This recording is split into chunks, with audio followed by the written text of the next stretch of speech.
प्रधानमंत्री Narendra Modi voice of global south summit को संबोधित उन्होंने किया। पीएम मोदी ने दूसरे voice of global south summit के उद्घाटन सत्र को संबोधित करते हुए कहा कि हमने ग्लोबल साउथ की प्राथमिकताओं को प्रमुखता दी है, जिसके परिणाम स्वरूप ग्लोबल साउथ के विषयों को नई दिल्ली लीडर्स डिक्लेरेशन में शामिल किया गया और हम सभी की सहमति प्राप्त करने में सफल रहे। पीएम मोदी ने उस ऐतिहासिक क्षण को भूलना मुश्किल है, इस बात का जिक्र करते हुए कहा कि जब भारत के प्रयासों से अफ्रीकी संघ को G20 की स्थायी सदस्यता मिली। दूसरी voice of global south summit के उद्घाटन सत्र में 140 करोड़ भारतवासियों की ओर से मैं आप सभी का हार्दिक स्वागत करता हूं।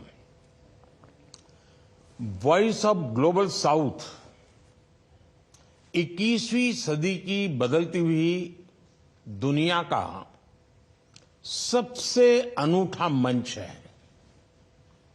भौगोलिक रूप से तो ग्लोबल साउथ तो हमेशा से रहा है, लेकिन उसे इस प्रकार से वॉइस पहली बार मिल रही है और यह हम सभी के साझा प्रयासों से संभव हुआ है। हम 100 से ज्यादा अलग अलग देश हैं, लेकिन हमारे हित समान है, हमारी प्राथमिकताएं समान है।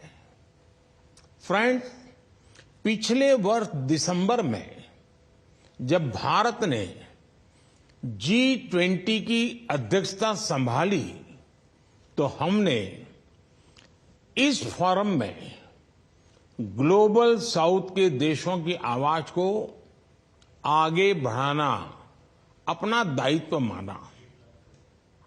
हमारी प्राथमिकता थी कि G20 को ग्लोबल स्केल पर समावेशी और ह्यूमन सेंट्रिक बनाया जाए। हमारी कोशिश थी कि G20 का फोकस हो development of the people, by the people and for the people. इसी उद्देश्य से हमने इस वर्ष जनवरी में पहली बार voice of global south summit का आयोजन किया।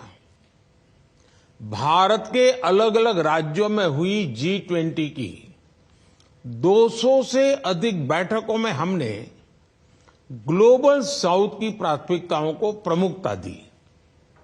इसका नतीजा रहा कि न्यू दिल्ली लीडर्स डिक्लेरेशन में ग्लोबल साउथ के विषयों पर हमें सबकी सहमति हासिल करने में कामयाबी मिली। एक्सेलेंसीज, G20 आयोजन में ग्लोबल साउथ के हितों को ध्यान में रखकर ही लिए गए कुछ महत्वपूर्ण निर्णय मैं बड़ी नम्रतापूर्वक आप सबके साथ साझा करना चाहता हूं। मैं वो ऐतिहासिक क्षण भूल नहीं सकता जब भारत के प्रयासों से अफ्रीकन यूनियन को नई दिल्ली समिट में G20 की स्थायी सदस्यता मिली। G20 में सबने माना कि मल्टीलेटरल डेवलपमेंट बैंक में बड़े सुधार लाए जाएं और विकासशील देशों के लिए सस्टेनेबल फाइनेंस देने पर जोर दिया जाए। सस्टेनेबल डेवलपमेंट गोल्स जो पिछले कुछ सालों में सुस्त पड़ गए थे, उनमें तेजी लाने के लिए एक एक्शन प्लान भी बनाया गया। इससे ग्लोबल साउथ के देशों में चल रहे पॉवर्टी रिडक्शन कार्यक्रमों को बल मिलेगा। G20 ने इस बार क्लाइमेट फाइनेंस पर अभूतपूर्व गंभीरता दिखाई है। ग्लोबल साउथ के देशों के लिए आसान शर्तों पर क्लाइमेट ट्रांजिशन के लिए फाइनेंस और टेक्नोलॉजी उपलब्ध कराए जाने पर भी सहमति बनी है। क्लाइमेट एक्शन के लिए लाइफ यानी लाइफस्टाइल फॉर एनवायरनमेंट, इसके हाई लेवल प्रिंसिपल्स को अपनाया गया। इसी समिट में ग्लोबल बायोफ्यूल अलायंस लॉन्च किया गया है। यह ग्लोबल साउथ के देशों के लिए बहुत ही महत्वपूर्ण है।